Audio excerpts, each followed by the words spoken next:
ہو گیا۔ باپ کی وفات کے بعد دوسری بار اسے لگا کہ سر پر نہ آسمان رہا نہ پیروں تلے زمین۔ ماں نے ہوش مندی سے کام لیا، بدنامی سے بچنے کے لیے اوپر والے پوشن کو کرایہ داروں سے خالی کروایا، جمع پونجی لگا کر ایک سادہ سی تقریب میں دونوں بیٹوں کا ولیمہ کروایا اور انہیں اوپر والا پوشن رہنے کے لیے دے دیا۔ کچن بھی الگ کر دیا دونوں کا، مگر وہ چلتا کہاں سے۔ دونوں نے پیروں پر کھڑے ہونے سے قبل گھر بسا لیے، ذمہ داریاں اٹھانے کی عادت نہ تھی۔ ان کی بیویوں نے الگ پوشن کے لیے آپس میں جھگڑنا شروع کر دیا۔ وہ جانتی تھی کہ ان کی نظر نیچے کے پوشن پر ہے، پھر وہ اپنی ماں اور چھوٹے بھائی کو لے کر کہاں جاتی۔ بھائیوں کی ذمہ داریاں اس نے نہ ساری زندگی اٹھانی تھی اور نہ ان کے بیوی بچوں کو پالنے کا ٹھیکہ اس نے لے رکھا تھا۔ جان چھڑکتی رہی تھی اپنے بھائیوں پر، لیکن ان کی خود غرضی اور احسان فراموشی نے سے جو نقصان پہنچایا اس کا ازالہ نہیں ہو سکتا تھا۔ اب وہ اپنی محنت کا ایک پیسہ بھی ان پر خرچ نہیں کرنے والی تھی۔ گھر کے نچلے پوشن کے لیے اسے میدان میں آنا پڑا تھا۔ اپنے بھائیوں کو آئینہ دکھانے پر جو کچھ اسے اپنے بھائیوں سے سننے کو ملا اسے زمین میں دفن کرنے کے لیے کافی تھا۔ گھر کے معاملے کو لے کر بات اتنی بڑی کہ ان کی دونوں بہنوں اور ان کے شوہروں کو درمیان میں آنا پڑا، لیکن وہ جانتی تھی کہ یہ طوفان وقتی طور پر تھما ہے۔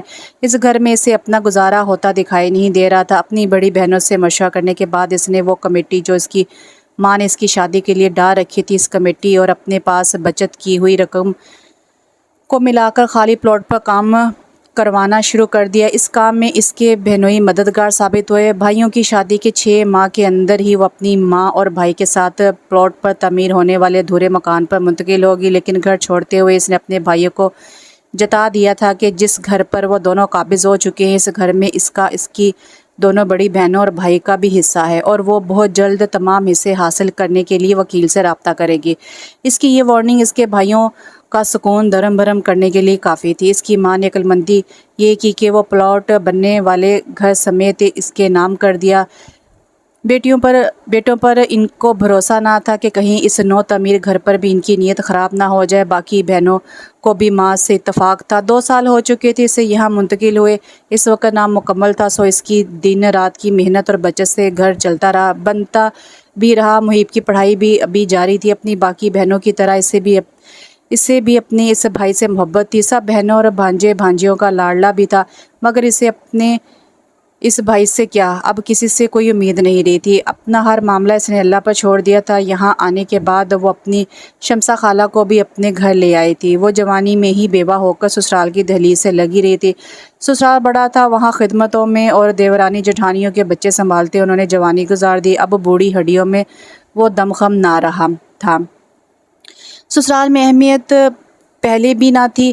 اسے خالہ کے بیمار ہونے کا پتہ چلا تو ان کی ایک بھی سنے بغیر اپنے ساتھ لے آئی۔ اس کی ماں بھی بہن کے پاس آنے پر مطمئن ہو گئی تھی۔ بھائیوں کے ہاں بچوں کی ولادت ہوئی تو ماں تک رسائی حاصل کرنے کی کوشش شروع کر دی۔ وہ جانتی تھی کہ ماں کا دل اولاد کی اولاد کے لیے پس جاتا ہے، مگر اس نے قطعی طور پر سمجھا دیا تھا کہ اس گھر میں صرف ان کے بیٹے اپنے بچوں کے ساتھ ماں سے ملنے آ سکتے ہیں، وہ بھی اس کی غیر موجودگی میں۔ ماں جانتی تھی کہ بھائیوں سے قطع تعلقی میں وہ حق بجا جانب ہے، جبکہ بھائیوں کا منہ تھا نہ ان میں اتنی ہمت کہ اس کا سامنا بھی کرتے۔ جب بھی آتے اور اس کی غیر موجودگی میں آتے اور چلے جاتے، 4 دن میں ہی ذمہ داریوں کے بوجھ اور آٹا دال کے بھاؤ، محبت شادی کے سارے نشے اڑن چھو کر دیے۔ سر سے مفت کی چھت بھی چھین نہ جائے سو کم سے کم ماں سے تعلقات بنا کر رکھنے پر مجبور تھے۔